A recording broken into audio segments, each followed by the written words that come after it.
Where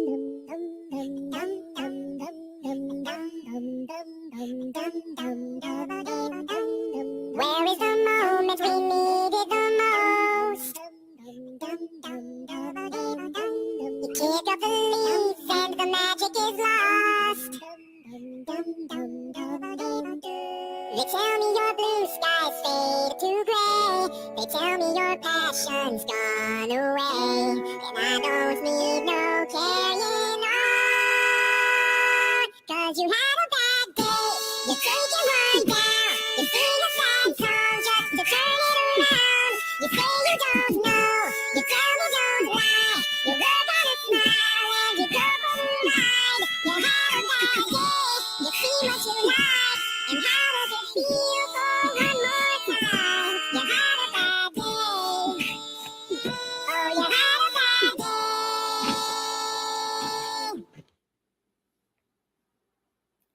Good morning, everybody. I hope you guys are doing incredibly, exceptionally well. Okay, so I'm a little bit late on this thing, but I'm going to go ahead and do the follow-up because, well, you know how I feel about Barry, old Barry. Now, I am so invested in my own personal opinion and belief that this man, Barry Morphew, intentionally went north doing 5 trash runs, really more or less creating a spectacle of himself on the day that his wife would go missing, Mother's Day. And I don't know what you guys did on Mother's Day, but the whole time I was growing up, Mother's Day, my mother was queen of the day. Well, my mom was kind of queen of the day every day, but you buy gifts for your mom, you take them out to eat, you spend the day with them. And now me as a mom, I get those same exact privileges from my children and husband. And I got to tell you, I would be really sad if I was completely and totally abandoned by my father and my children on Mother's Day. This was made even more salient when her brother was asked. Her brother, who made the drive to Colorado many times, spent hours upon hours upon hours walking through the woods of Colorado, searching for her or some sign of her, who organized even people that were military, well-known military, special forces guys, to do a real grid search. I mean, it was so odd to watch at the time that it was happening because Suzanne's brother, who still lived in Indiana, he actually acted more like a loving husband than this turkey. You know what I mean? So it was like, I think about the Sebastian Rogers case. And this is a child, not somebody's wife or husband, but it's a child, but it's the same kind of thought, right? Where is the mom? Why isn't the mom on television every single night pleading, whomever stole my dear, sweet son, please bring him back to me. I can't survive without him. The only one that we really see doing that is the father, the real father. Christopher Proudfoot, shut up. You know damn well you did not consider yourself Sebastian's father. That got real convenient real fast when the kid went missing. The real dad is Seth Rogers. That's the real dad. So when I go back and I look at this stuff with the disappearance and subsequent murder of Suzanne Morphew and the behavior of Barry Morphew, And to some extent, I want to be careful what I say here. One of the they had two daughters together. One of the daughters was still a minor at the time of the disappearance. She does not factor into this, but the other daughter was a college student living on her own and an adult. And they were missing in action, other than when they cussed Lauren Sharf out up one side and down the other. They didn't speak out. They didn't beg and plead for the life of their mother. They didn't. And I know, because I have been a staunch defender that whatever they have to do to get through such a nightmare of not knowing where your mom is, she disappears into thin air. Barry, ugh, can't even say the man's name without nausea. Barry constructs a narrative that their mother has abandoned them and run off to, was it Belize? I don't even remember. No, maybe it was Ecuador. That she runs off to Ecuador, right? That she had plans to run away to Ecuador with some man who has 6 children on his own. I mean, this was a disaster all the way around. Barry is subscribing to YouTube channels where basically an underage girl talks about losing her virginity. And I'm sitting there asking myself, as a student of human behavior, golly, Barry, what's happening that you're this big Jeremiah Johnson, backwoods mountain man, gonna wake up this morning, eat some jerky, and wrestle a bear? But you're sitting around in the dark watching YouTube channels of young women talking about their early sexual experiences. Gross. Gross. And some people would say, "Oh my gosh, why are you talking about that? You can't say that." Well, the hell I can't say it, because it was information that came out in the court records, and I went and tracked down the YouTube channel and listened to this nonsense. I even went through my mind and I thought, well, maybe this is his niece. Maybe this is a young woman that he just thinks, hey, I'll be supportive and subscribe to the channel and not not listen to the content. But the content was so clear. Like the titles of the videos were really, my first BJ. I mean, it was pretty clear what this whole unusual channel was about. It's kind of a groomy kind of channel, right? So yeah, of course I can say it.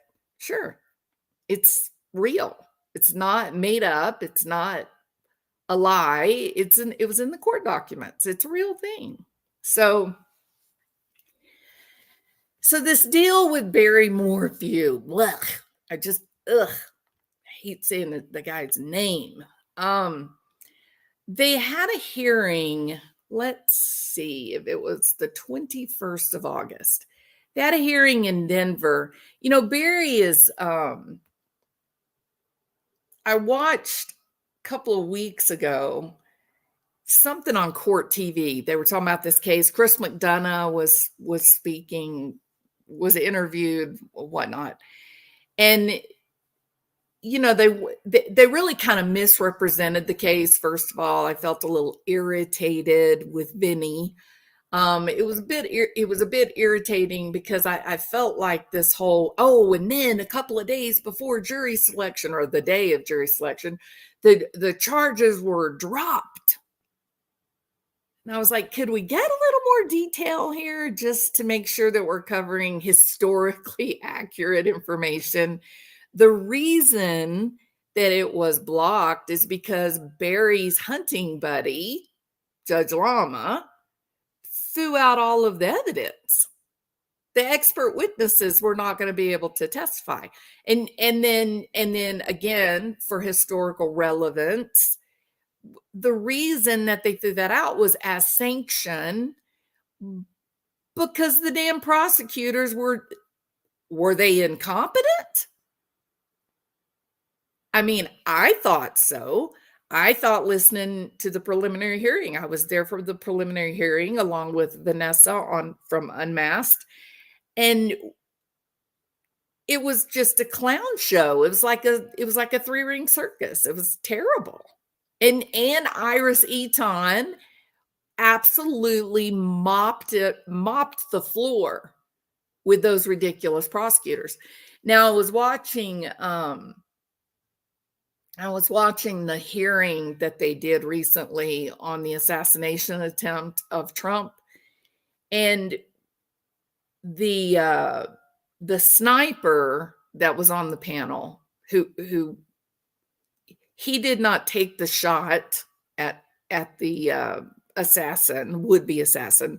He didn't take the shot. But the building that he was on was in a different area.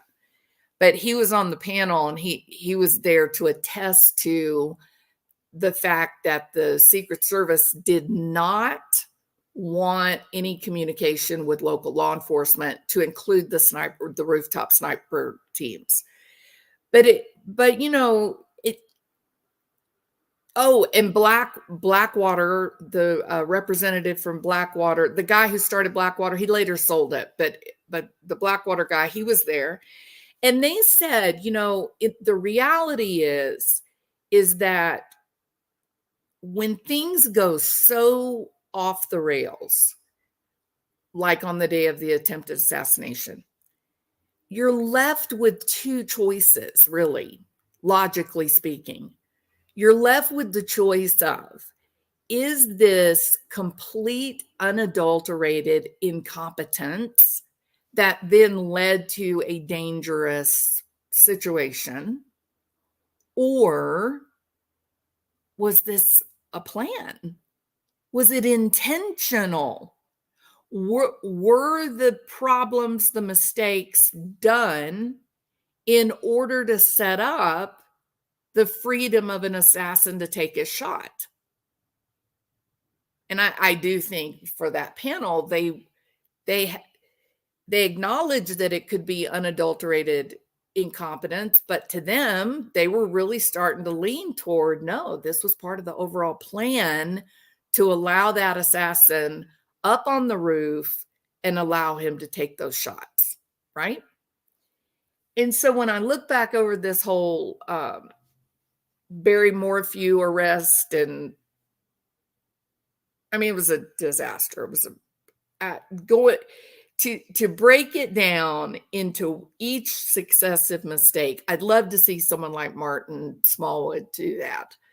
To take each successive mistake on a chronological timeline to show, well, okay, this went wrong, and then this went wrong, and then they dropped the bomb or dropped the ball here, and they dropped this ball, and they failed to tie up this loose end, and they didn't do this, and they didn't do that, ultimately leading to that fateful day where Suzanne Morphew was ultimately denied justice at the hands of Ramsey Lama.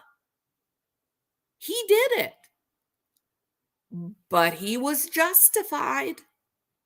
This prosecution was incredible. Is this a team of prosecutors who were just completely incompetent, unskilled, poorly educated, unable to manage a real investigation? Because I'm going to tell you guys something, okay? And sometimes me and Martin disagree, and that's okay. I don't mind disagreeing with people. Can't you set your damn alarm clock? That would be my first question. Can't you set your alarm clock? we can go through and we can make it look like, you can have somebody like Martin go in and do like an actual forensic analysis of every mistake that happened in every chronological step. But I'm just going to stand there as the simple mind in the group and go, wait a minute. Okay, we can have this comedy of errors, but I just want to know something from the prosecution team. Do you have a damn alarm clock? Do you think you could write it into your budget to purchase an alarm clock so that you can get to the damn courthouse on time? It's not like you're getting married, guys. They could not get to court on time. You had one of these guys do a virtual meeting with the judge, with the court, and he's literally sitting in the messy, unkempt bedroom of what looks to be like a 12-year-old little boy's bedroom. Bizarre, unprepared. It was, and that is, I mean, the timeliness, not knowing, like, I don't think they had an alarm clock. I don't think they had a calendar in the prosecutor's office. They could not make a single deadline. It was crazy, y'all. And all you could think about, like when you're watching this unfold, you're watching the bullshit like you just cannot believe. I'm just thinking, this was a real live person. Suzanne Morphew was a real live living human being like me and you, and she trusted this family. She loved her girls and trusted them. There was a time that she loved Barry Morphew and trusted him until he did crazy bizarre things like walking away from a dead deer, zipping up his pants. Oopsie. I don't even know what that was about. Don't even want to speculate. Don't want to guess. But Suzanne was disturbed. Am I right or wrong, Martin? Suzanne was so disturbed by that event that she put that in her list of grievances. Like she made a list in her phone, a private list that was hers. She makes this in her phone that sort of outlines all of the crap happening within this marriage, that she just can't take it anymore. She just can't stay with this guy. Really? One of the reasons that you want a divorce is because you caught your husband walking away from a dead deer zipping his pants up? That is something that stayed with you for years? That is scary. Like that, I don't know what happened. I'm not even gonna guess. But from Suzanne's point of view, from her perspective, what would cause that to stand out in her mind and that she would actually then list it in her phone as part of her grievances? Another thing that was listed, all of his business, interactions. What'd she say? Shady? Is that the description she gave? That it was shady? That's curious, right? That makes you kind of ask questions. Do you know that during the preliminary hearing, 2 days of testimony during the preliminary hearing, it was revealed that during this investigation, they found supposedly 2 bank accounts opened up on online banks by Suzanne and listed Jeff Libler, her affair partner, listed Jeff Libler as the emergency contact on these 2 bank accounts. Is that interesting from a true crime point of view? I say yes. I don't think that's a minor detail. Here's why. Because it's part of the narrative constructed by Barry Bluck that Suzanne ran away, that Suzanne is a gone girl, that Suzanne stole his money. Boo hoo, Barry. You got money problems now, don't you, buddy? And I also hear rumor that Iris Eton is gone now because you're out of money. But she's not. Wonder where all that beautiful money went, Martin. Where do you think all those lovely dollar bills went that Barry had gotten from Suzanne, that Suzanne had received from a inheritance? Who's got that inheritance now, Barry? Oh, we know. We know where it is, don't we, Iris? You lovely flower of a female. Okay. So Barry, we hear, is broke. And one of the first signs we had that Barry might be broke is it seems Iris is not working for him anymore. It's terrible how that kind of thing works, isn't it, Barry? No more warm hugs and kisses by your lovely attorney, Iris.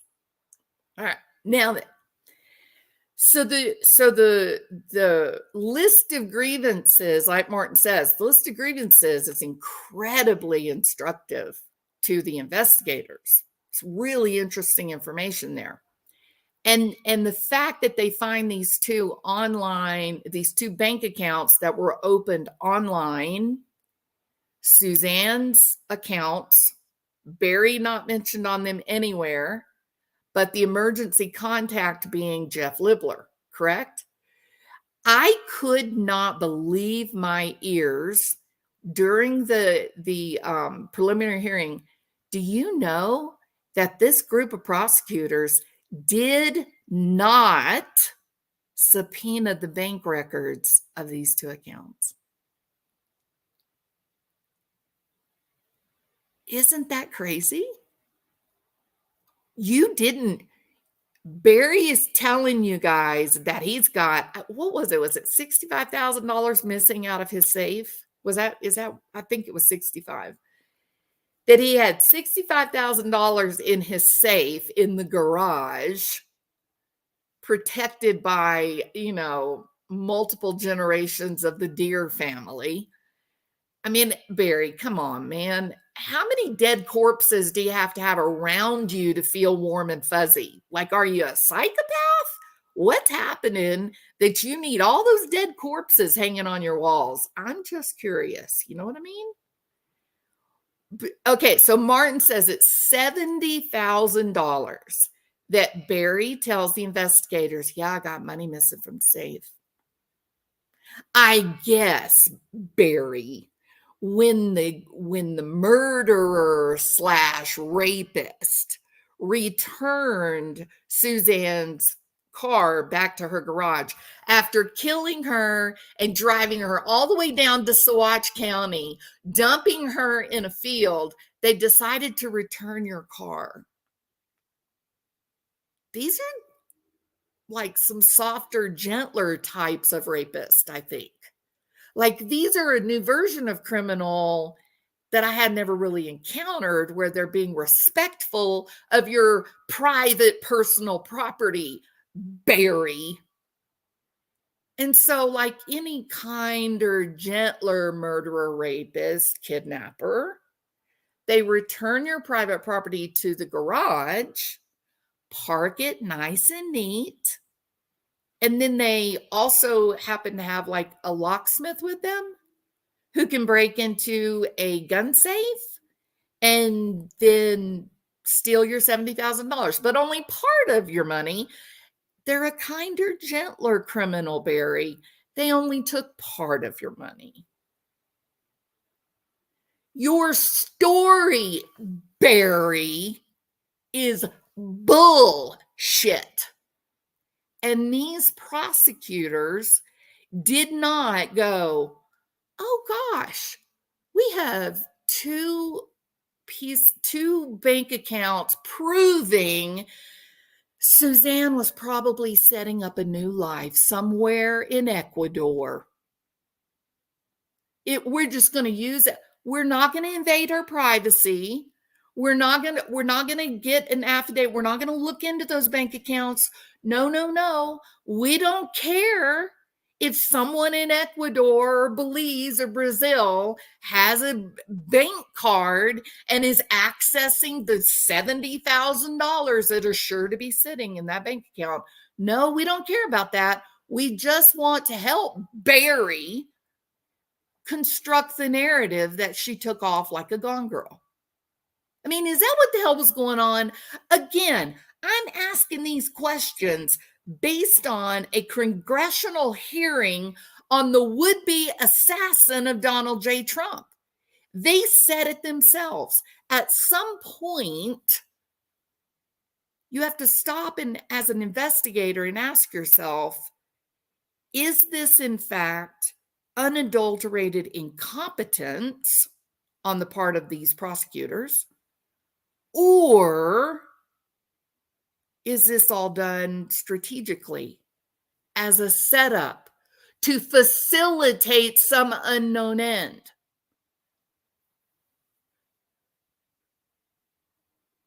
Without these missteps, Ramsey Lama would not have had a leg to stand on to dismiss all these expert witnesses.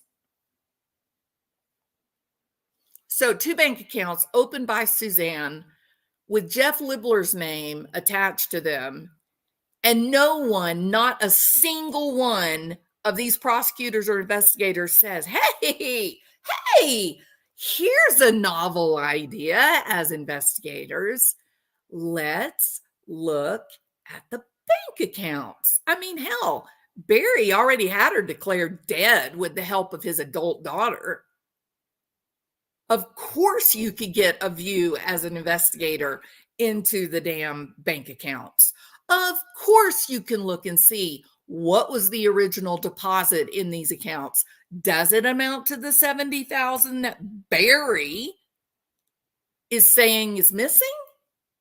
Or is Barry saying, look, guys, you guys are really helping me out a lot here. I surely do appreciate your cooperation, but let's face it, I don't really want to talk about the $70,000 that's sitting in these 2 accounts, because at the end of the day, when the charges are dropped and I walked free, I would like to get that money back. You know what I mean?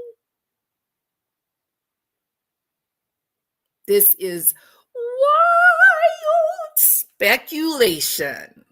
No reason to believe that's factual. This is coming from the dark and murky places in my mind. But you got to ask yourself, why would seasoned CBI agents, like the kind of agents that worked on the masterful Christopher Watts case, why would they not say, wonder if there's any money in those bank accounts? And if there is, I wonder if anybody has been spending that money. In fact, I wonder if Suzanne, well, wouldn't that be interesting if she purchased a plane ticket to Ecuador? Wouldn't that be interesting? No, not this prosecutor. No. Not this prosecution's office. Look, remember, y'all, they're having a hard time with modern appliances like alarm clocks. You know what I mean? They're having a little trouble with the calendar as well. So why should we hold them to the level of, I bet we could ask to see the bank account. I bet we could do that. We're law enforcement officers after all. No, we didn't get that. You know what else we didn't get? This is fascinating. That the DNA from the glove box, that they sent all this DNA off, except the DNA of the turquoise t-shirt that was found in the river. That did not get sent off for testing.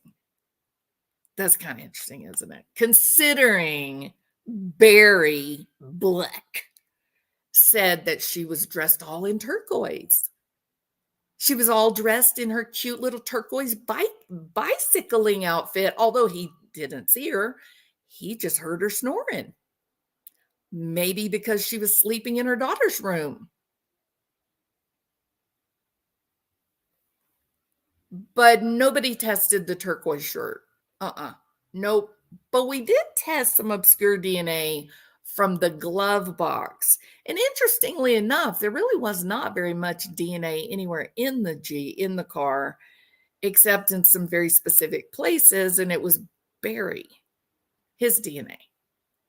Little bit of it, not much. So we get this strange DNA in the glove box, and they send it off, and it comes back. And yes, Iris Eton, you little genius, you, fighting for the rights of criminals everywhere. She brings up in the preliminary hearing that they have a partial match. They have a partial match to 3 different people. Now, that's actually misleading. That's not exactly what it was. It was that whatever the DNA is that was in the glove box was matched to 3 different crimes, 3 different rapes, 3 different women that were raped by the same person. Interesting, isn't it? The way it was presented in court. All the more interesting that these CBI agents and investigators, they were completely unable, incapable to correct Iris Eton that a partial match is not a match at all. It's not a match at all. All it says is you've got the DNA of a family member, which is kind of interesting. So was it a blood relative of Barry's that matched up to the partial match DNA?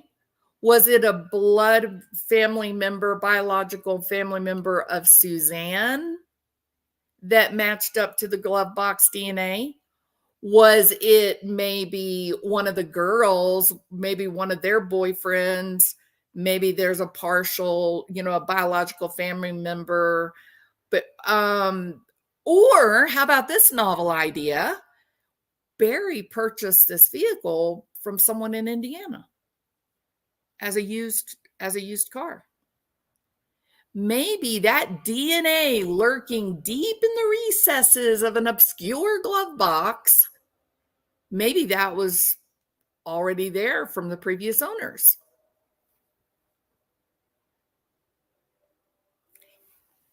It's very interesting that the 3 crimes were in, was it Phoenix, Arizona? Martin, help keep me straight. Phoenix, Arizona.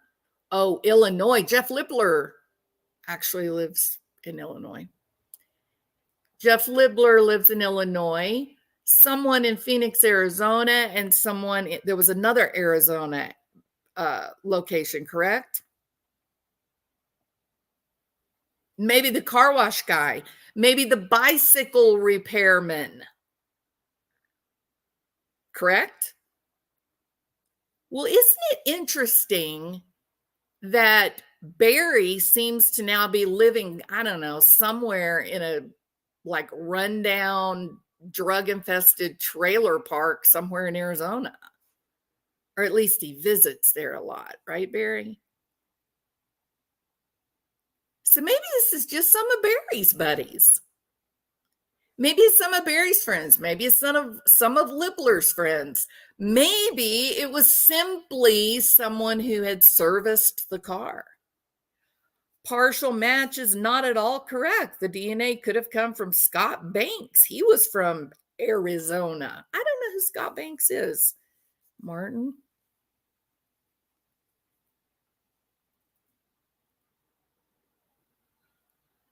I know that in the police records, There was mention also in texting, Suzanne texting with her friend in Florida, that Barry was really hot and heavy to go live in Arizona. Oh, okay. I'm sorry. Thank you, Martin. So Scott Banks is the bicycle guy. Thank you. So it's simply ludicrous. Absolutely ludicrous. I'm talking about nuts. That you get to a preliminary hearing, a judge is sitting there making a decision whether to bring charges, how far to go with this thing. And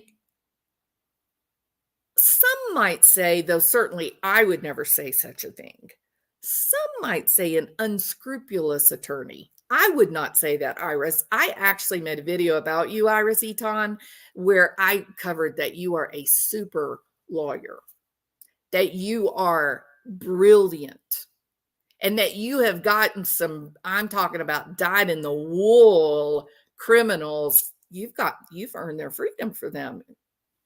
You are an amazing attorney.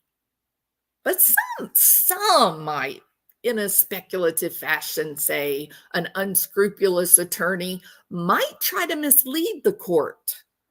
Some would say that. I certainly would never say that.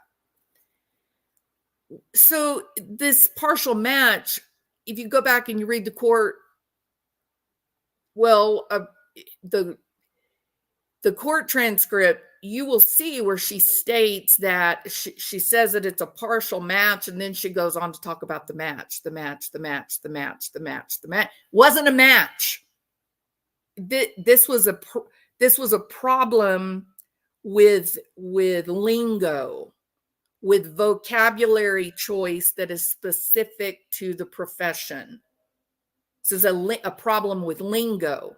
And if these prosecutors who are either a criminal element or incompetent, I don't know which it is, they would have had a geneticist available and ready to be questioned by Iris Eton. And then she wouldn't have been able to get away with that game. But she got away with the game.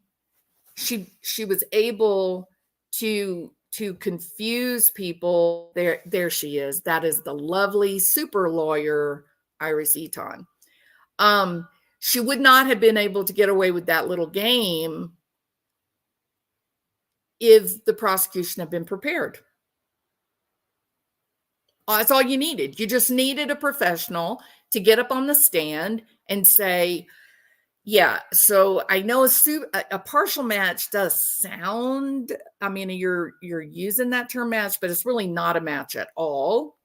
In fact, it would take a very specific type of investigator to take that partial match and then chase down the family tree to try and identify who that offender might be. Correct? That's all they would need to do. Not to say Suzanne's rapist is this guy. That's not what it was at all. So it completely misled the judge and the officers of the court, the people that were there listening. It may have even misled Barry's family. It could have been one of their own family. It could have been Barry's brother. It could have been a cousin. It could anything.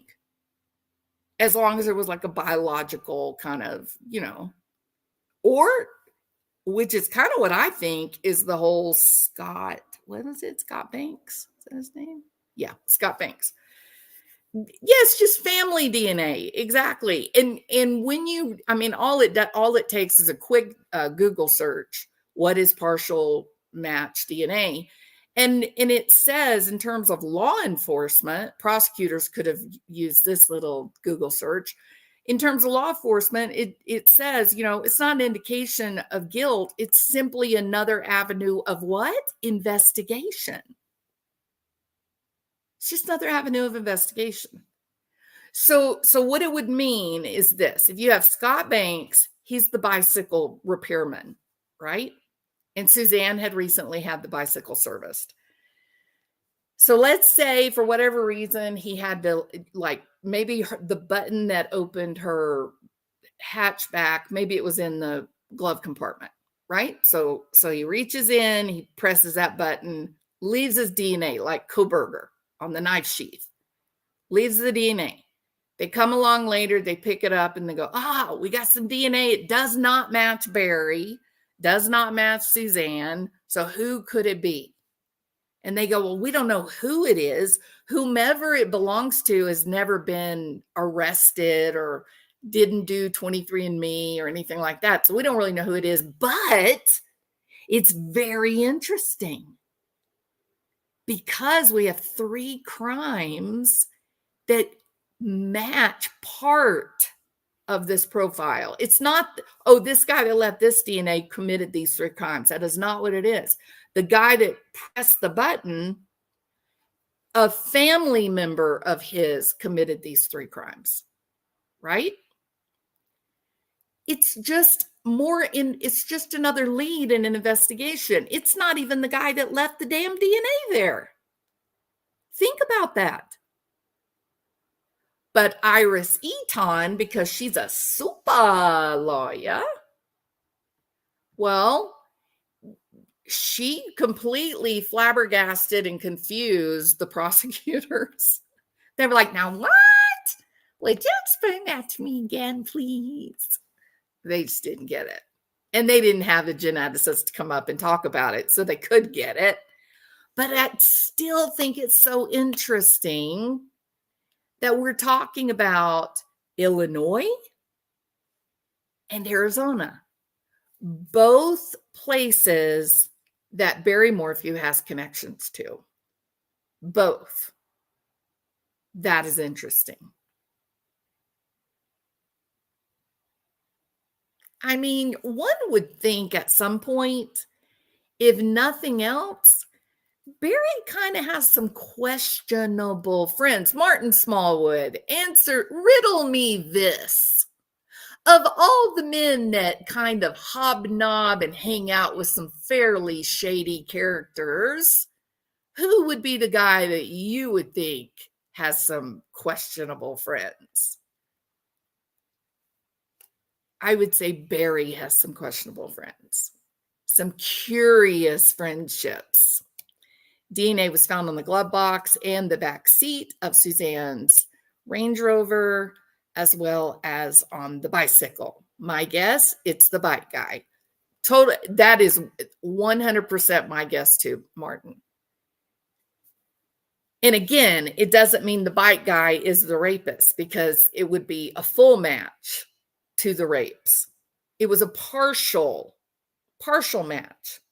So the poor bike guy, someone in his family might not be on the up and up. Yeah? All right. Job knob with the gurus. Yeah, something like that, Annabelle. Yeah, old Barry. Old Bear. Got some questionable friends at best. That's another thing, Mark Klein. You get your car detailed. Some people do. Some people wash their own car, but it could have been maybe you needed a mechanic. Maybe you had to take your car in. Something going on with the mechanic. We also had people at the house searching for Suzanne. There were a lot of people going in and out of the car. This could have so easily been addressed in the court. And again, the focus is not Barry's a bad guy. That's not the focus of this video. The focus of this video is, what the hell was prosecution doing? How is it that they keep this guy in jail? When they finally do give him a bail, it's millions. And then the day before they start, they've sent out all of the information to the summons for jury duty. They spent how much money on this guy? And then at the very last minute, old buddy, old pal Ramsey comes up and says, yeah, sorry, guys. We can't do anything with this. Yeah. Prosecutors up here asking to drop charges. Yeah, sure. I like to get along. All right. So on August the 21st, there was a hearing in Denver. And basically, the hearing was because Barry Black, he is, well, how do I want to say this? You know, there was a period in time before Barry became a killer. You know what I mean, Barry? All those corpses hanging on your wall in your garage in your house. That's what I mean when I call you a killer. Well, but your own explanation, Barry, you're the great chipmunk killer, right? Like you're so invested in the murder of miniature mammals that you would run frantically about your property just to try to pick them off one by one. That sounds a little obsessive, Barry. It's a little frightening to normal people to wonder, why does a man, big, strong Barry, why does he want so desperately to kill? Like, what's happening there? And I'm sure I don't know, but I feel bad for those poor little chipmunks in Colorado. Feel really bad for those beautiful elk and deer. I mean, I just feel bad for them. It's a little excessive. What do we call it? Overkill. I get that you want something to grow your member 2 or 3 inches, give you a full 4 inches, right? You want a big deer head on the wall with a big old fancy rack. Look at me, I'm killing the old men of the forest. But why all those murdered creatures that are really not show animals? Like, why? Why do you need to surround yourself in your workspace with corpses? I ask you. Got a little side. That's what we call a tangent, people. That was tangential in nature. So back to the point. So it takes perhaps a college athlete, because, you know, even though Barry thought he was going to get a shot at the majors,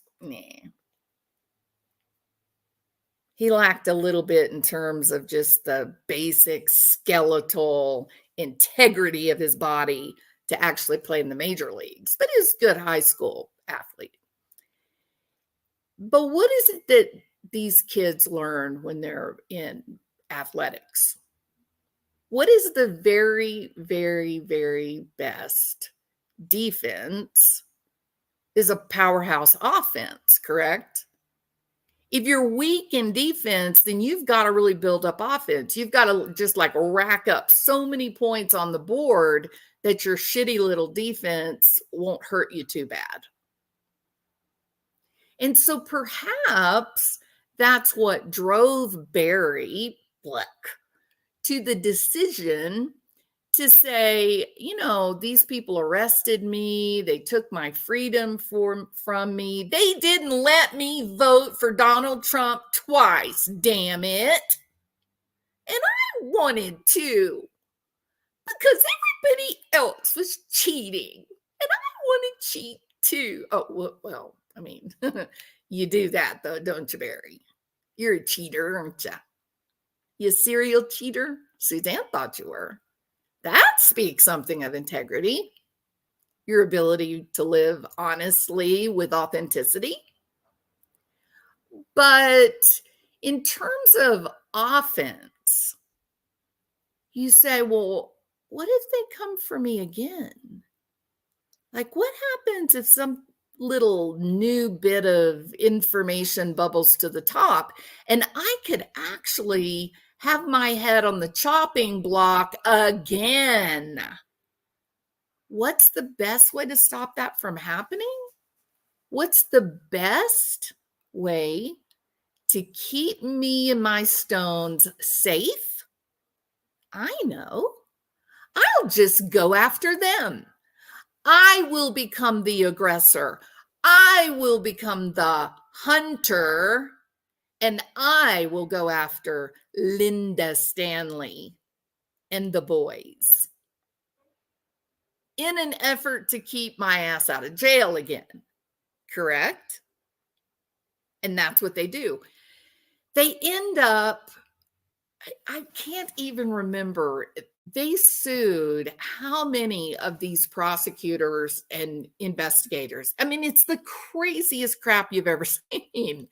They literally, he and his lovely flower, Iris, they end up suing police officers and CBI agents and prosecutors and Linda Stanley and a whole bunch of them. And do you know, I mean, this is how frightened Barry Morphew is, that he would rather take the chances of having to be interviewed again and again and again and again and again and again and again by all these people's attorneys, all these people he's suing for, what was it, $15 million, some crazy shit like that. $15 million. He's suing all of these people, and each one of them will have 1, 2, 3 attorneys that will get a shot at Barry. They get discovery. But you see, Barry's got that whole arrogant asshole problem. Barry Morphew, I got a question. Has your mother, I mean, she is a gentle flower, Shirley is a lovely, lovely woman. I know this because of the things that she said to me. But surely your mom at some point said to you, hey, Barry, there's a lot of men in jail, Barry. Some women, but a lot of men that are in jail for one reason. Like one thing got them. If you could target one thing that could land a guilty man in jail, we would say he's got a problem that is known as arrogant asshole problem.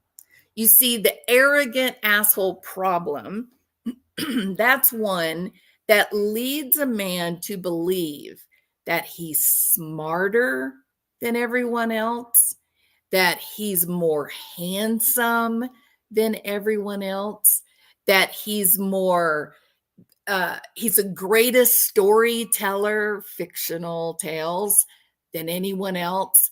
And the arrogant asshole problem is when a man is 100% convinced that whatever story he says, people are going to believe. And you, Barry Morphew, you have the arrogant asshole problem, right? You thought to yourself, oh my God, they can still come for me. They dropped the charges, but my head's still on chopping block.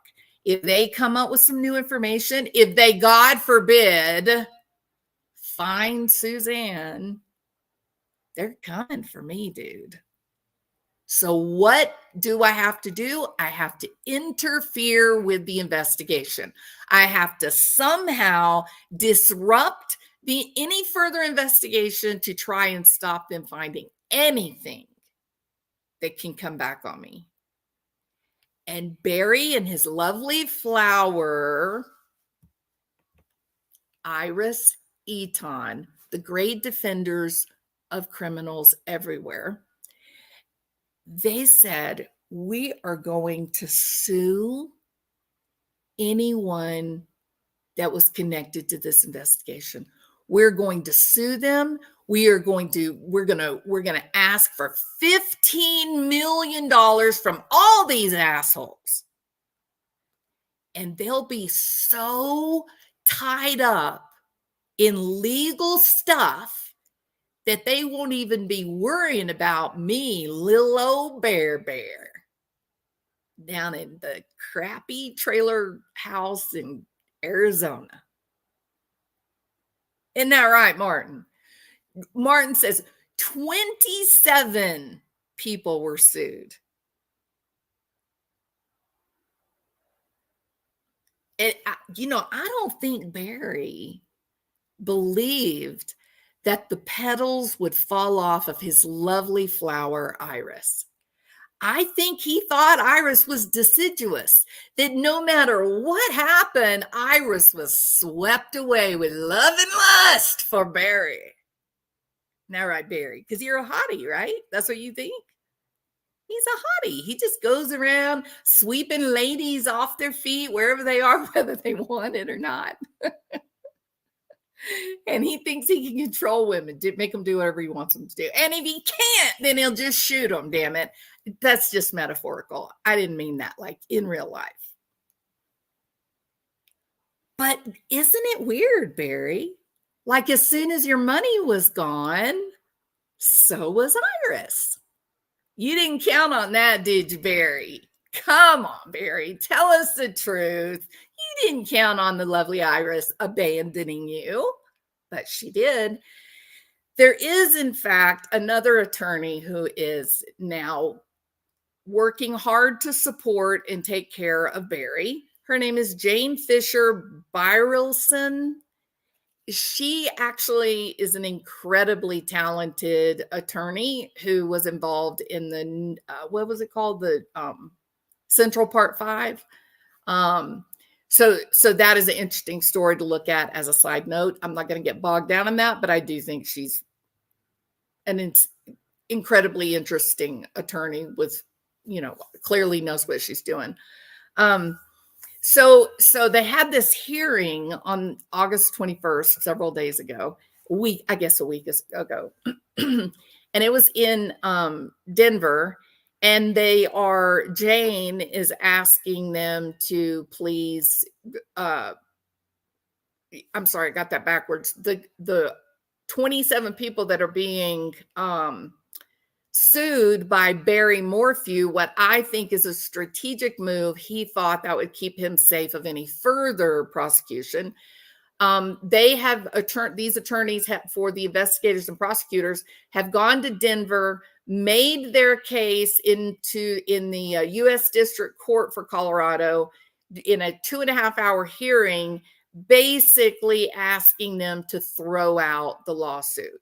They approached the judge and they said, please, judge, Morphew cannot sue investigators, police officers, the prosecutors. They can't do that. Now, Iris Eaton says that they can, right? So now they've gone to the judge and said, please, judge, this is silly. This is frivolous. This is the desperate act of a accused killer.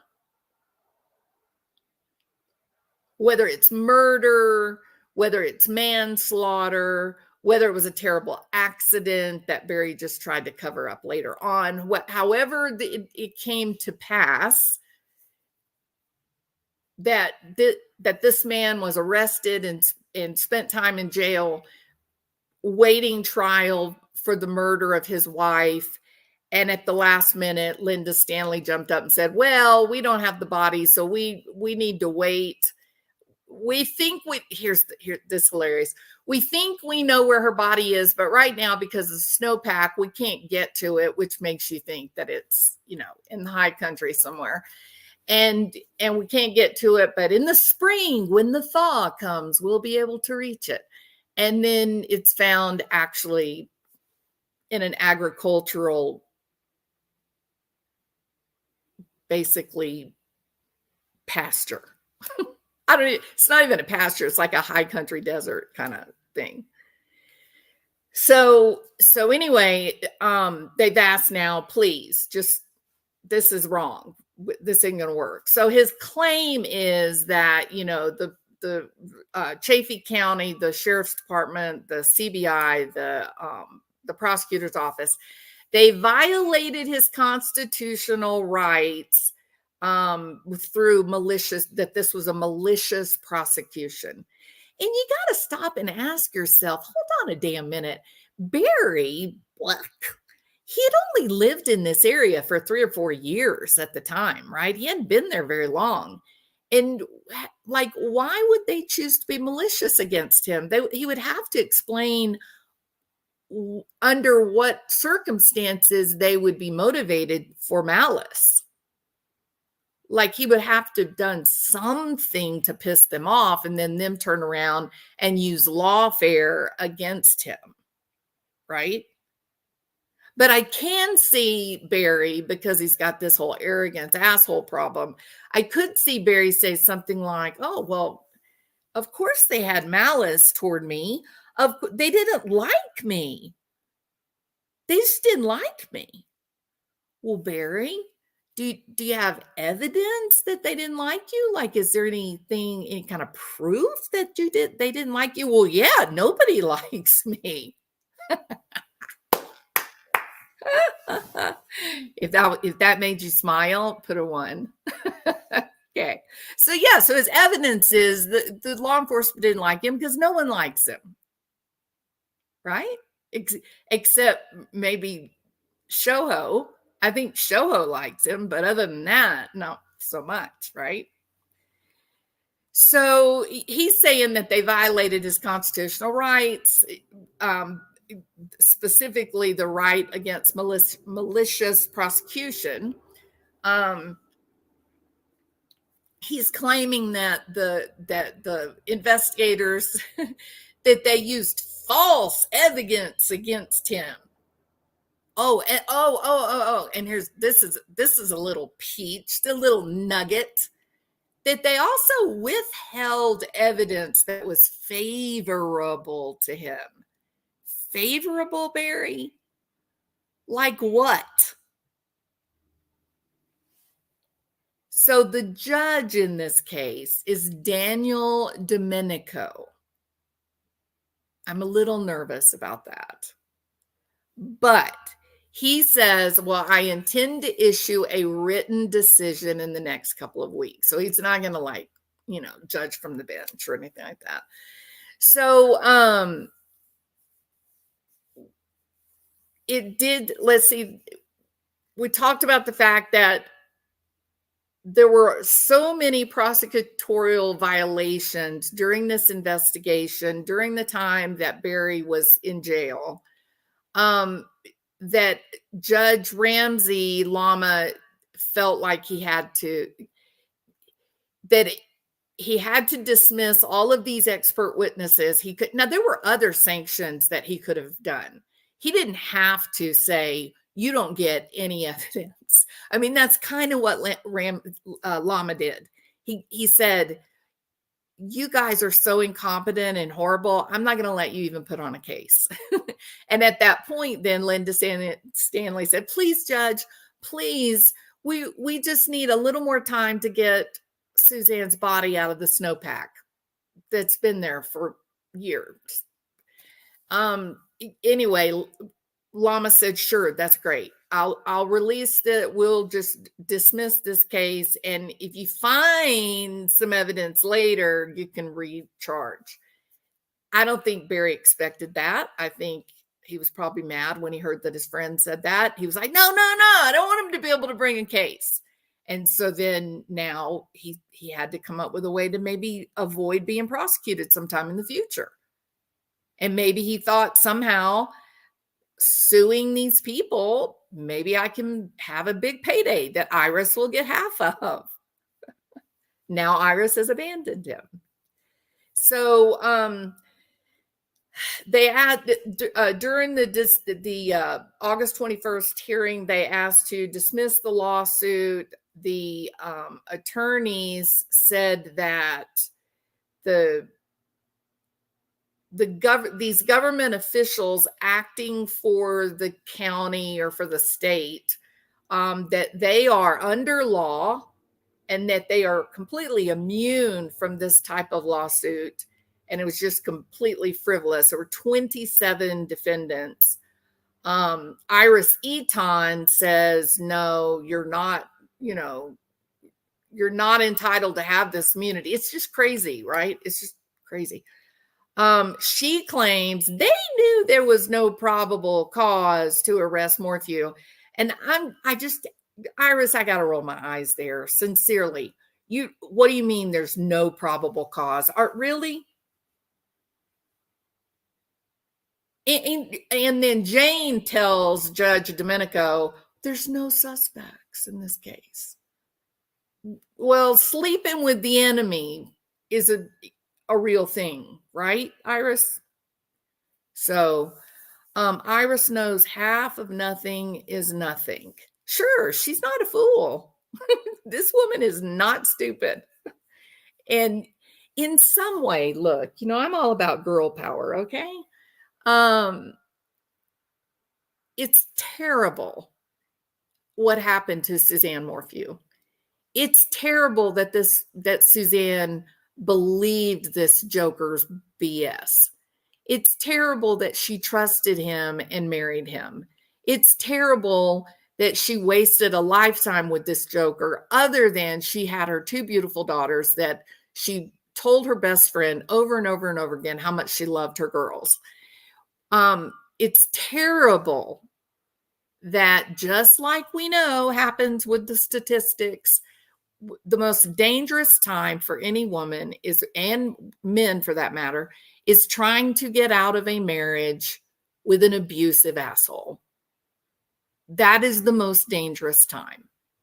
They will flip their lids. They cannot tolerate it, the loss of control.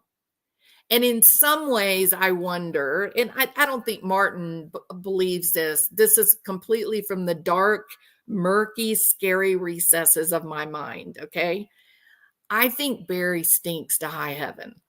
I think Barry's got some very questionable associates and friends. I think Barry has done business the old school way, wink, wink. I mean, some might call it organized crime. I wouldn't, but some might. But I do think Barry's a bit shady. And I think the fact that the thing that really led me to thinking that was Suzanne's list of grievances, where she says his business dealings are uncomfortable. They're strange. This is a smart woman. She's doing his books. She definitely would be the one to know if something looked shady or not. So you gotta wonder, why was she uncomfortable around his friends? Why was she uncomfortable about his business dealings? So these state contracts, Barry's not exactly the kind of business owner that get awarded state contracts.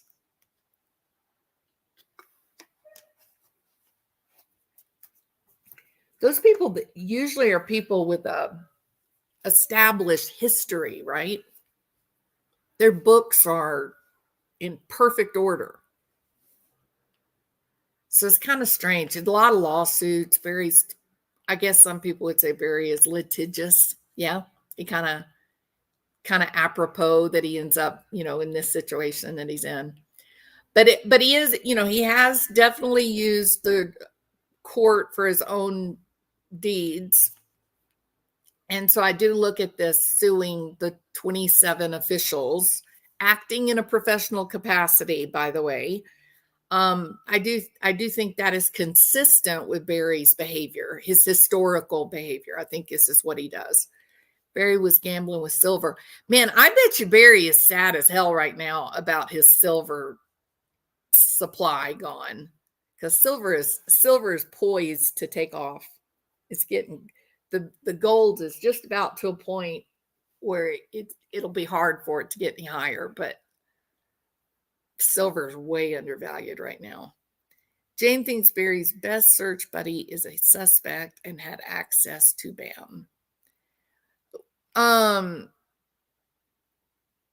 Why would his best search buddy, why would he have had access? Who are you talking about? Martin, don't speak in riddles and rhymes. It's way too early in the morning. What? But Barry admitted having BAM. Barry admitted, I'm going by memory. Didn't he say that he had BAM? He was using it in Indiana with his deer farm. Didn't he raise deer to sell to these ranches and stuff? Barry too is poised to take off. I love y'all. Martin Smallwood is the best. That is so funny, Martin. He is. If he hasn't already, right? Like he could already. Maybe that's why he's living in that shitty trailer park in Arizona. It's closer to the border, don't you know? You get across the border, you head straight to the airport, then you go from the airport to where? Vietnam? You know, Barry's not very many places in the world without extradition. And the two places that there is, they're pretty bad. You're not going to be happy there, buddy. Promise. So George had the BAM. Yeah. Or would have had access to BAM. But he also was using BAM in Indiana. Isn't that what he told Cahill? Maybe. I've got the arrest affidavit here somewhere.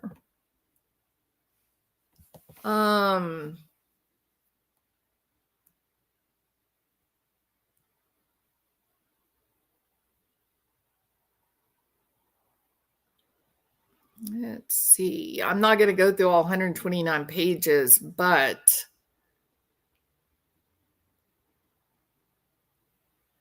I thought the information about the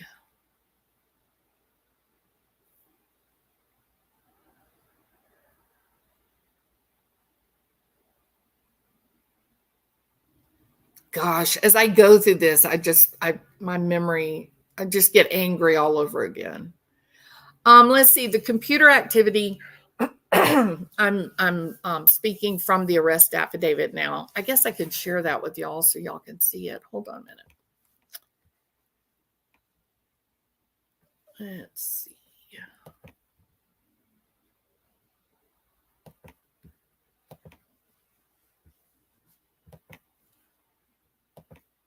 All right. So the computer activity from the Ford F-350 telematics, the activity of his cell phone and statements that he made to law enforcement in multiple interviews confirmed that from 2:47 p.m. on the 9th to 5:37 a.m. on the 10th, he took steps to dispose of evidence of Suzanne's disappearance and death. He created a false alibi for himself and he staged a crime scene.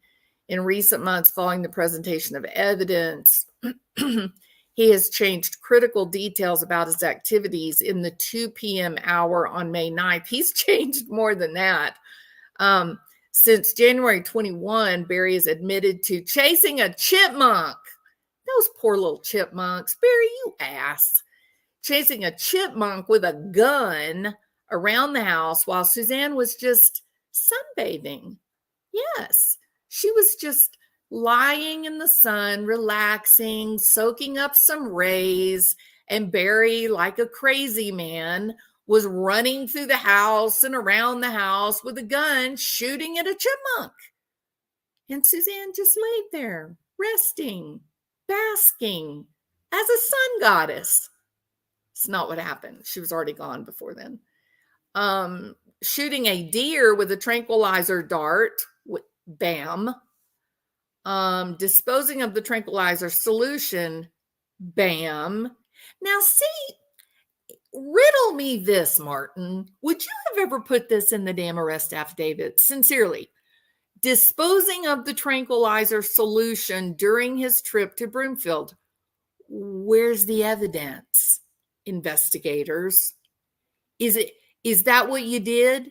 Did you say, oh, look, we've got to go to that trash can there at McDonald's and dig until we find out what he threw away? Oh, there it is, the little, vial of BAM. No, you had the vial. You had it. You had the 4 tranquilizers, 1 missing, or the syringes.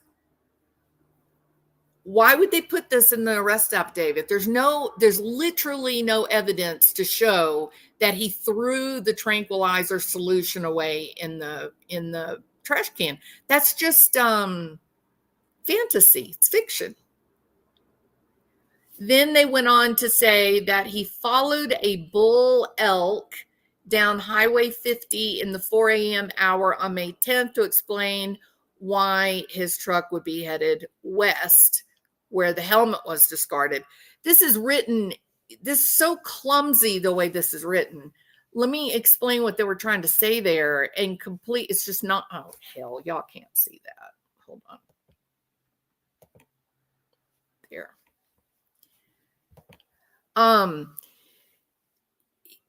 So throwing away the BAM in the trash can at McDonald's or one of the other 4 stops that morning, that's complete conjecture.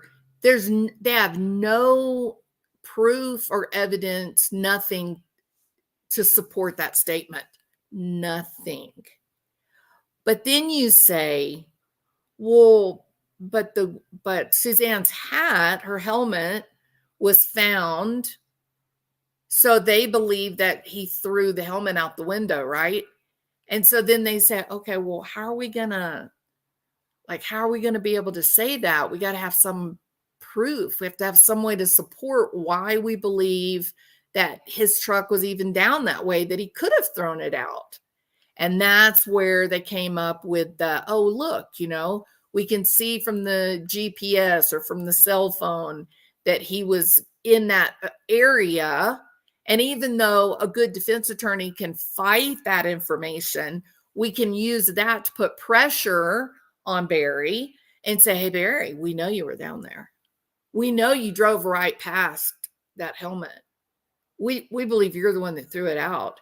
And his dumbass, because he's got that problem. Remember the problem I told you all about, the arrogant asshole problem?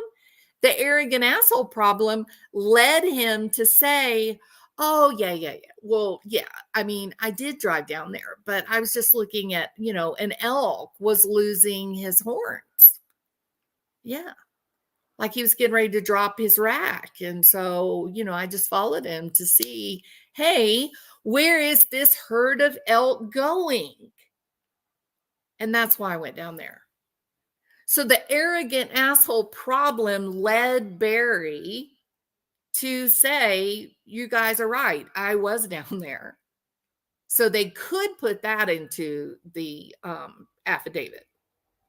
But to just randomly say he threw BAM away, did he admit to throwing the BAM away? You see my point? So the arrest affidavit's got a lot of problems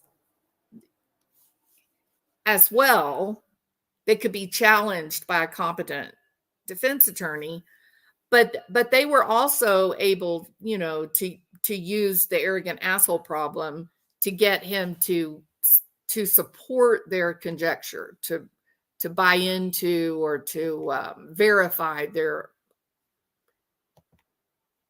theories, correct? So he said, yes, he followed the bull elk down Highway 50, 4 a.m. It just happened to be on Mother's Day. Barry, you are an idiot. I'm sorry, Barry, but this is low IQ, Barry. This was a strategic mistake coming from your arrogant asshole problem. Got to work on that problem, buddy. Finally stating to the FBI on April 27th, well, I know I look guilty, okay? The evidence makes me look guilty.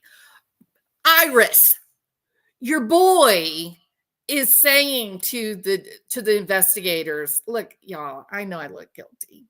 I know I do. God did it. So it's just what it is. And now you, Iris, you talk big and tell everybody, oh, no, no, no, no, no. The investigators don't have a right to investigate my boy Barry.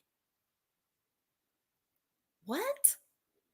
Your boy is saying to the investigators, I know I look guilty. And now you want to go to Judge Domenico and say, they have no suspects. No one looks guilty. Iris, you got a problem, girl. You're going to have to pick your criminals with a little bit more discernment. Okay? Avoid the criminals, avoid the murderers that are displaying the arrogant asshole problem. Then you'll be better off. My opinion only. Barry's involvement in Suzanne's disappearance and death can be organized into the initial crime and interviews, Suzanne's affair and her attempts to leave him, Barry's early statements to CBI, the evidence covered by law enforcement, witness statements, and then Barry's changed statements in 2021, where he then describes exactly what happened to Suzanne when he was shown all the evidence in the case. Oh, yeah. And it was the arrogant asshole problem that led Barry to say, well, God did it. It's God's responsibility that Suzanne is missing. God punished Suzanne for her harlotry as a Jezebel. What do you call a man, Barry, who acts as a Jezebel? I mean, is it possible for men to be harlots? I'm just curious. I'm hoping that you're going to write a book of philosophy, Barry, to clear some of these things up for me and Martin. We're a little confused by your basic philosophy in life, that you got a beloved bride who goes missing on Mother's Day, where her two beloved children are off camping with someone, and you decide that she goes missing because God is upset about her friendship with Jeff Libler. How's God feeling about your YouTube channels that you enjoy listening to, Barry? Just curious, And by the way, could I get some immunity, please? Thank you, Annabelle. It's the arrogant asshole syndrome. And I'm telling you, it's a thing, right? Barry was asked the last time he used those chemicals, and he said around the end of April 2020. Special Agent Grusing asked if those chemicals could have been part of the workbench. And then he says, yes.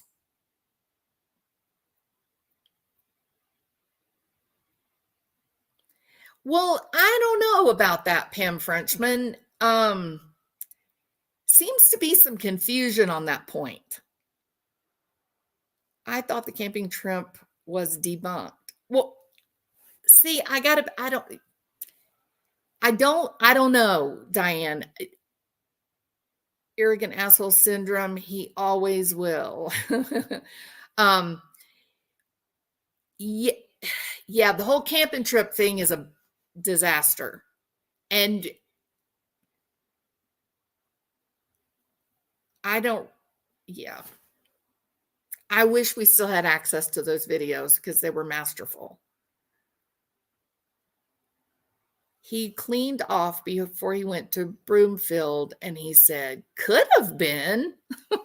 Okay, thank you, Martin. Okay, so Martin is addressing this original question that I had of, do you have evidence that the guy threw the BAM away at the McDonald's parking lot or one of the other 4 trash stops? And Martin is clarifying, thank you so much, Nancy. You are a sweetheart. Thank you for supporting the show. I appreciate it.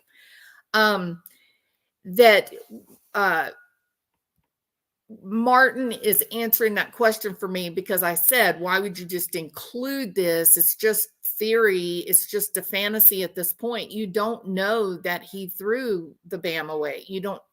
Why would you put that in the arrest affidavit if you have no way at all of proving it?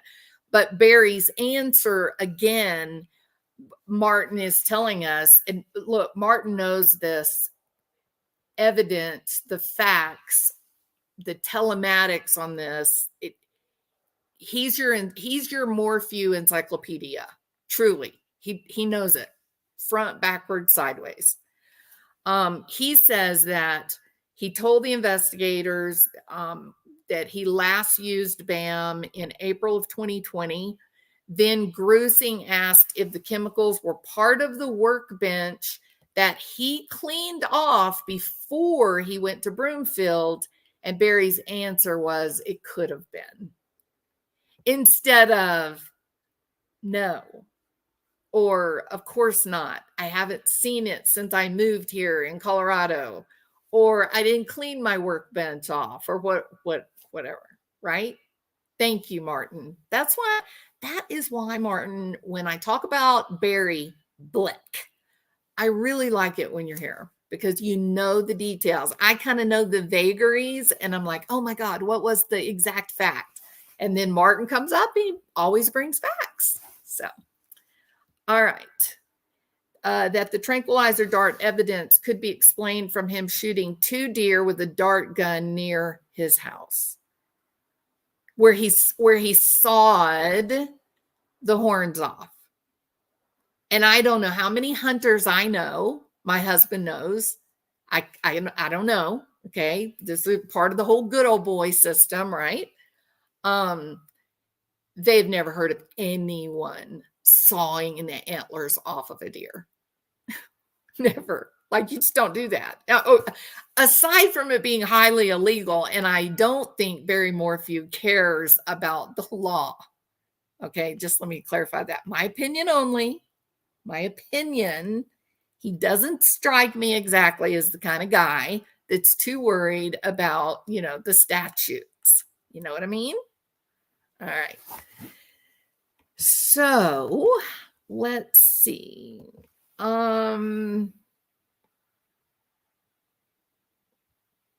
So we've got Barry's story changes. I don't want to talk about all that part of it.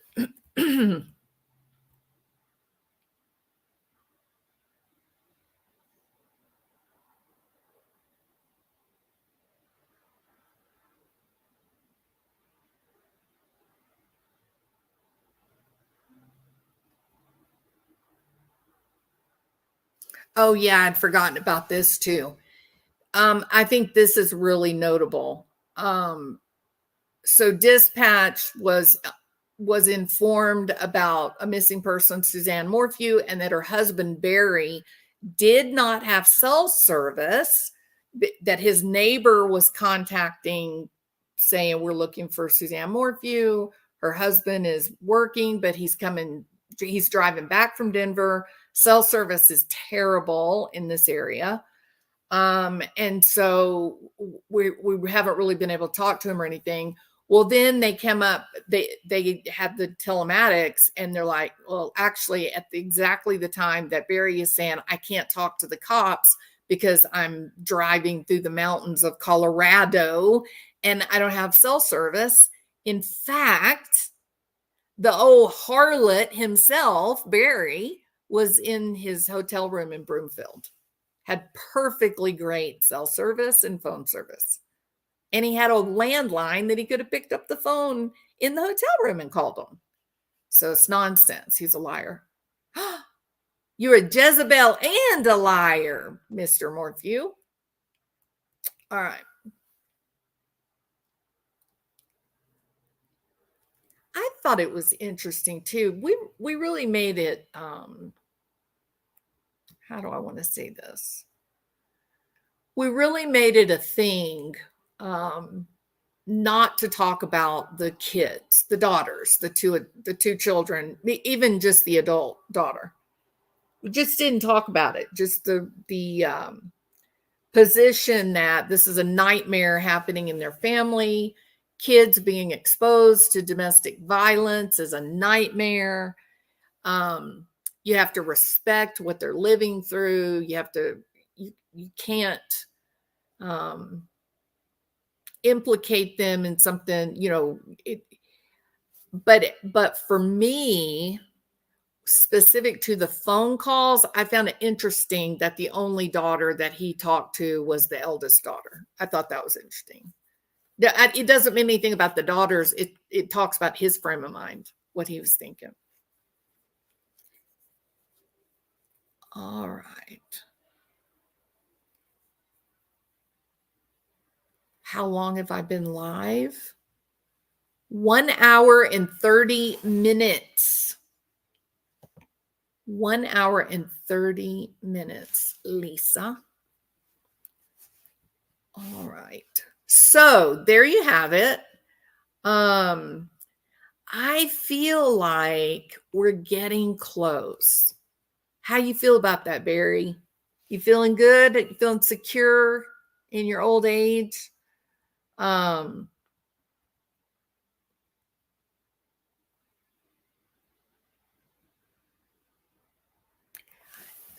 My next video that I do, I'm going to show the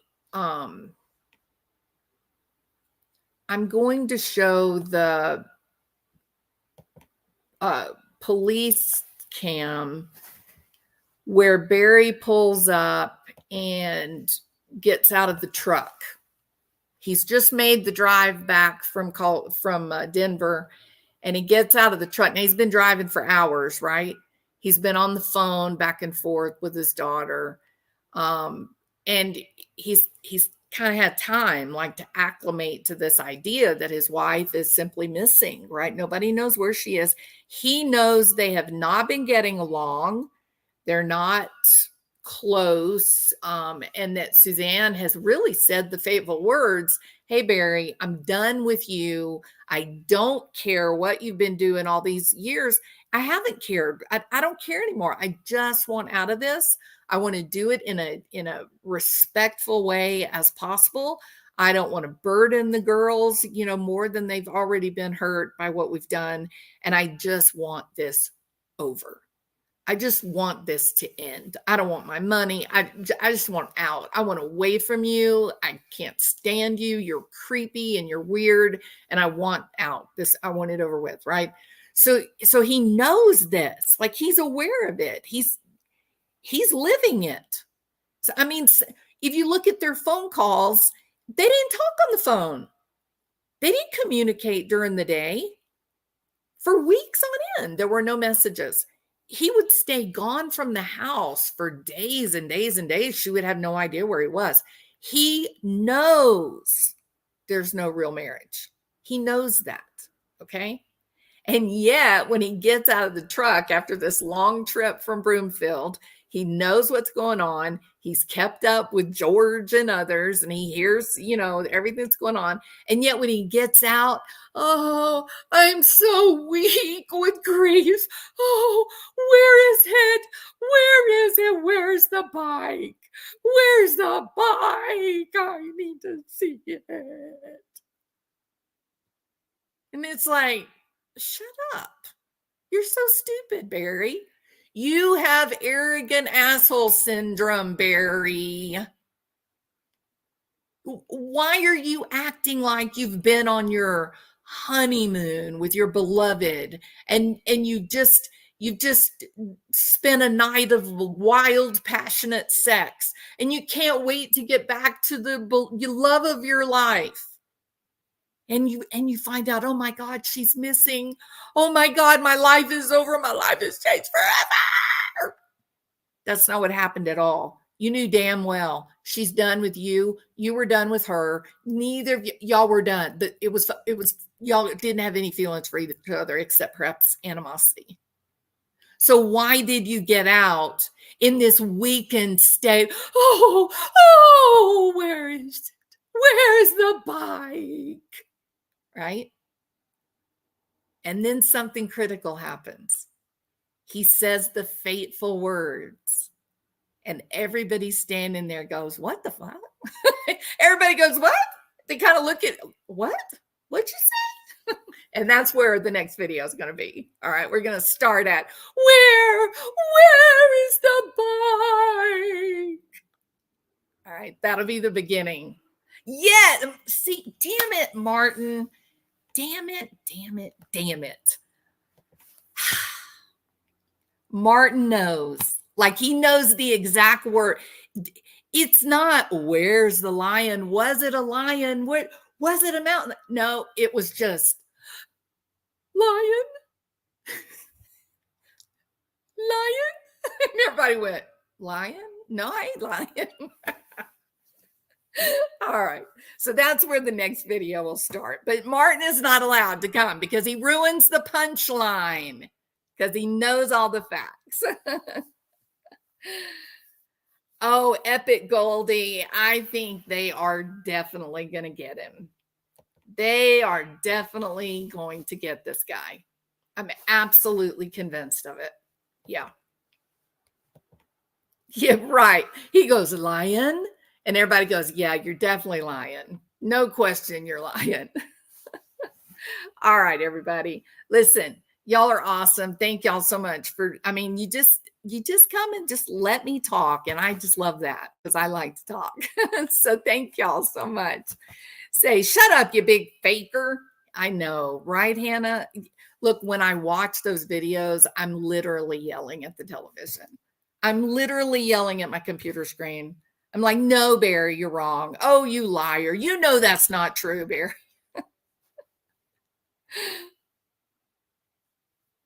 Thank you, Hannah. Yeah, y'all are so much fun.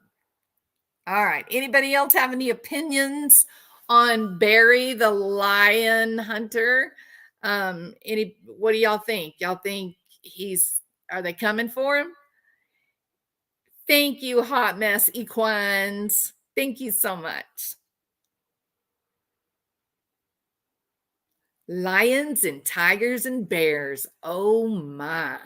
Absolutely. Bear, you're in deep, buddy. I know you're feeling all cozy and happy in your crappy little camper trailer in Arizona, but they are coming for you, Buster Brown. You are about to find out there are worse things in the world than being in jail. $10. Thank you, Pam Frenchman, my friend. Thank you so much. Appreciate you. Kind of still learning all the details on this case. Oh my goodness, Hot Mess Equines.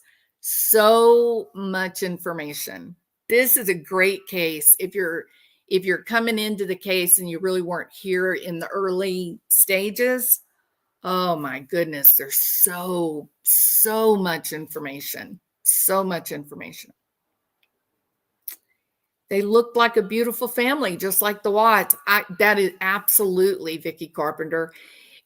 You know, somebody was talking the other day about these cases that, how did they say it?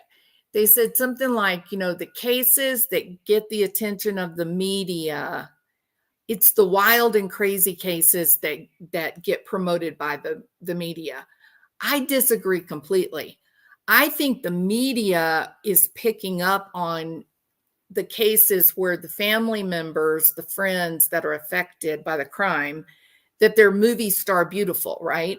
That goes along with their programming narrative. You got to look the right way if you want to get the attention of the mainstream media, correct? And I think that part of the reason that these cases seem to be so crazy and they seem to go off the rails is because a lot of this appearances charts back to level of narcissism. And the higher the level of narcissism, the more nutty the actors behave. Right? I mean, you think about the disappearance of Sebastian Rogers. The thing that really drove YouTube creators to really begin to cover the case was not Sebastian going missing. We've got so many children that go missing every day. I mean, it's terrifying. The United States government has lost 300,000 children just in a couple of years' time. These were kids that were supposed to be in foster care under the care of the state, and they cannot find them. So I don't think it's not that Sebastian went missing.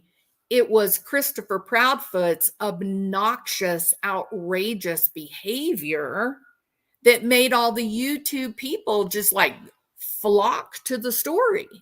And then you had this juxtaposition between Seth Rogers, who's this man in deep grief, looking for his child, driven, right, by anxiety and loss, compared to the stepdad who was just awful, attacking everyone. And that's all it took. And it became the intimate details of their lives became interesting to the people watching the story. That drove it. The perfect family of Suzanne Morphew. It's the great American story, right? You've got this beautiful, beautiful, intelligent young woman who gets cancer. The handsome, dashing, athletic boyfriend gives up his senior year or first year college or whatever, nursing her back to health, carrying her through the house from the bedroom to the sofa, showing devotion and love. They even talk about their romance that unfolded on the golf course. Every suburban wife in the world understands having a house on the golf course, right?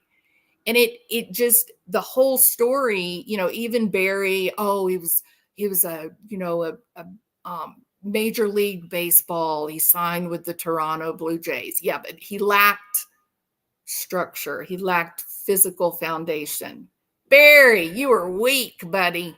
All right. I shouldn't poke at him like that, but I do that because I know that's what he really cared about, was that he was an accomplished ball handler. All right. So they were this beautiful all-American family living in Colorado in this gorgeous home, and she goes missing. And then you get this tale of, this heartbroken father, these two beautiful girls. But what happened, Maureen, what happened when we got into the heart of the story, when we looked past that shallow nature of what do you look like? When we moved past that and we got into the heart of the real day-to-day life, you got Barry cavorting with meth heads. And I mean, Barry living a double life. There's a long history of adultery, that the home was in such emotional chaos that the high school daughter was actually living in the home of her boyfriend just to get away from the crap, just to get away from the fighting and the arguing. Remember that? I mean, it's really heartbreaking, because the facts are there's some very, very good people whose children really did get kidnapped or stolen, and they could actually use the attention of the mainstream media in saying, have you seen my child? When you go to the mall, watch for little kids that may look like this kid. Beautifully Broken. That would be, Kelly, that would be the perfect title of like a documentary on the life of Suzanne Morphew. Absolute perfect.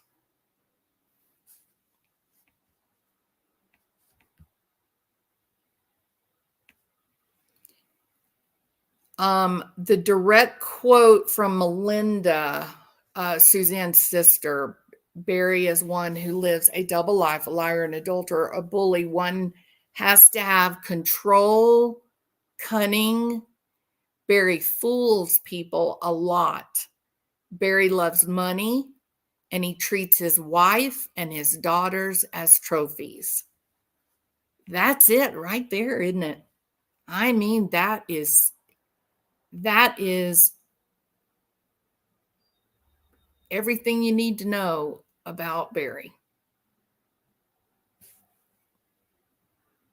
Sad. It's really humbling. Such a powerful, profound statement.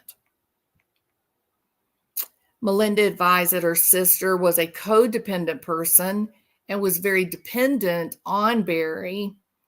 They lived a phony life and would often put up a front as if they were happy together. But that does characterize that type of union, the codependent with the narcissist, right? That is the way it looks. It's only about appearances, and the substance of the relationships are severely lacking.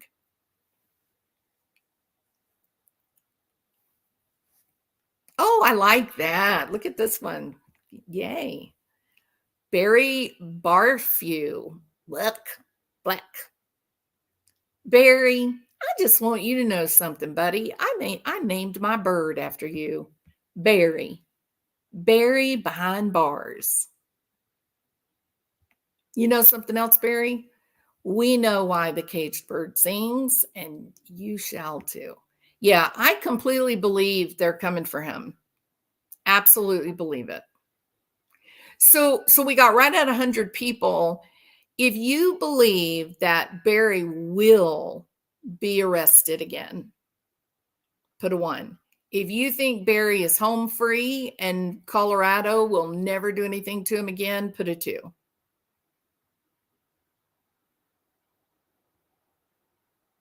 Yay, Martin. Pam, yes. Hannah, yes. These are all people that know the details of this case. we've been talking about this case together for a long time, guys.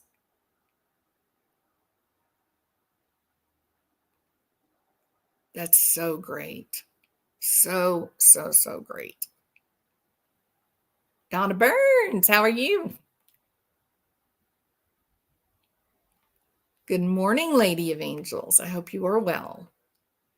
Yeah, it's hard to believe.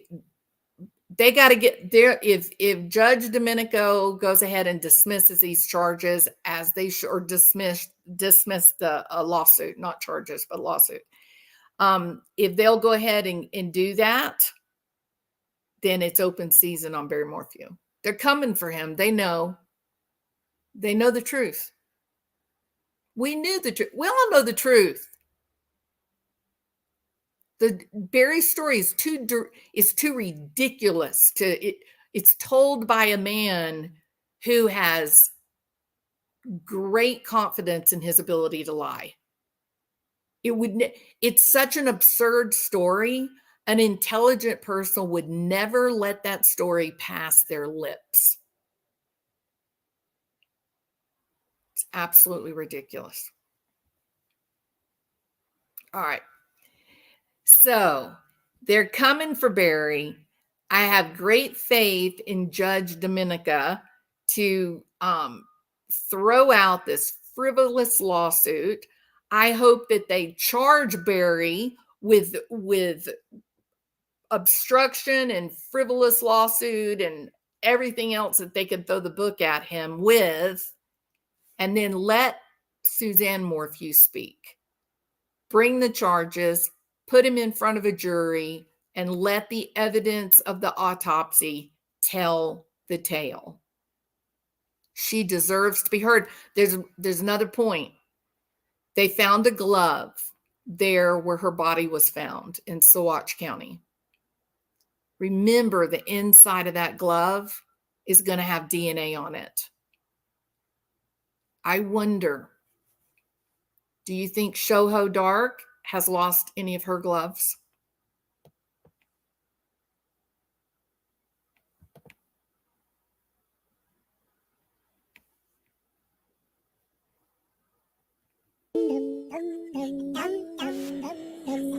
Where is the moment we needed the most? You kick up the leaves and the magic is lost. They tell me your blue skies fade to gray. They tell me your passion's gone away. And I don't need no carrying on. 'Cause you had a bad day. You couldn't get one down. You sing a sad song just to turn it around. You say you don't know. You tell me don't lie. You work on a smile and you go for the ride. You had a bad day. You see what you like. And how does it feel